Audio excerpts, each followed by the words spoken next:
전세보증금 만기됐다고 세입자에게 바로 돌려주면 안 되는 경우가 있습니다.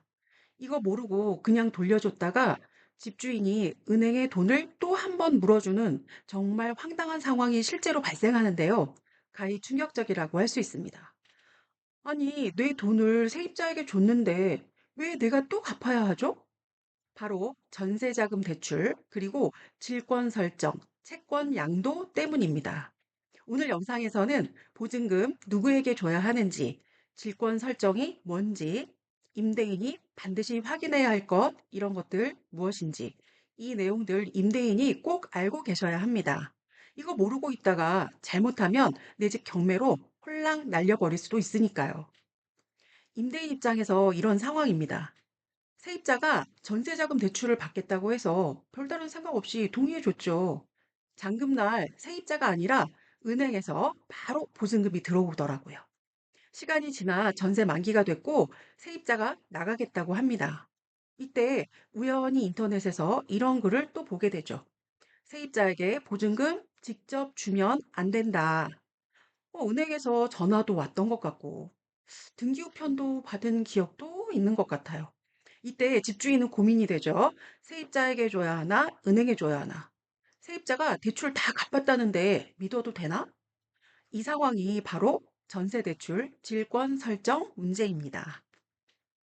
전세자금 대출은 세입자가 은행에서 돈을 빌리는 겁니다. 그리고 은행은 당연히 담보를 잡죠. 그 담보는 바로 임차인이 집주인에게서 받을 전세보증금 반환 채권입니다. 이걸 담보로 잡는 방식이 질권 설정, 채권 양도인데요. 쉽게 말하면 보증금 받을 권리를 세입자 대신 은행이 먼저 가져가는 구조입니다. 그래서 질권이 설정되면 만기 시 보증금 받을 사람은 세입자 절대 아니고요. 은행입니다. 이 질권 설정은 등기부 등본에 안 나옵니다. 집 담보도 아닙니다. 채권 담보입니다. 그래서 집주인이 모르는 경우가 대부분이죠. 이렇게 집주인이 모르고 있는 상태가 바로 폭탄을 안고 있는 거나 마찬가지입니다.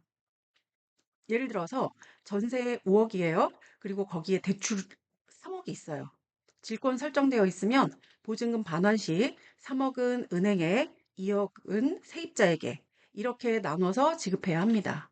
그런데 이걸 모르고 5억 전부 세입자에게 지급하면 은행은 집주인에게 3억 갚으세요 라고 청천벽력 같은 요구를 하는 거죠. 그래서 문제가 발생합니다.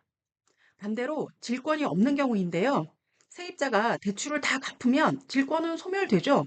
네, 이 경우에는 보증금 전액을 세입자에게 주는 것이 맞죠. 즉, 핵심은 질권이 살아있는가, 소멸된 건가입니다. 자, 가장 위험한 상황 한 가지 또 짚고 넘어갈 건데요. 세입자가 이렇게 말합니다. 저 은행에 대출 다 갚았어요. 이때 집주인이 세입자의 이 말만 믿고 보증금을 세입자에게 덜컥 건네주면 아주 위험하게 됩니다. 왜냐하면 일부만 갚았을 수도 있고 질권 해지가 안 됐을 수도 있고 또 은행에서 지금 처리 중일 수도 있기 때문이에요. 그래서 반드시 은행 확인이 필요합니다. 임대인에게는 확인을 거듭하는 것만이 가장 안전한 방법인데요. 세입자에게 대출 은행 확인과 동시에 질권 설정 여부를 확인합니다. 그리고 이 확인 작업은 임대인이 은행에 직접 해야 합니다. 만약 은행을 방문해서 확인할 경우는 임대차 계약서 그리고 신분증 등을 지참하면 질권 설정 여부 확인 가능합니다. 자, 마지막으로 임대차 계약 시 계약서에는 이렇게 특약을 넣는 게 임대인에게 좋습니다. 임차인이 전세자금 대출을 받는 경우 질권 설정 또는 채권 양도 통지 내용에 따라 임대인은 보증금의 전부 또는 일부를 금융기관에 직접 반환할 수 있으며 임차인은 이에 이의를 제기하지 않는다. 자, 이 문구 하나로 분쟁 예방 가능합니다. 자, 이제 전체 내용 마무리하면서 정리해 보겠습니다. 보증금은 반드시 돌려줘야 하죠. 하지만 누구에게 돌려줘야 하는지를 잘못 선택하면 집주인은 막대한 손해를 볼 수 있습니다. 전세 대출이 있다면 질권 설정 여부 확인, 은행 확인, 지급 대상 확인 이 세 가지를 꼭 기억하세요.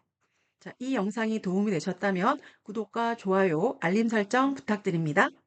그리고 시청자분들 중에서 이런 상황으로 곤란을 겪으신 분이 계시다면 다른 임대인분들에게도 도움이 될 수 있도록 댓글로 꼭 공유해 주세요. 임대관리 실무 정보 계속 알려드리겠습니다.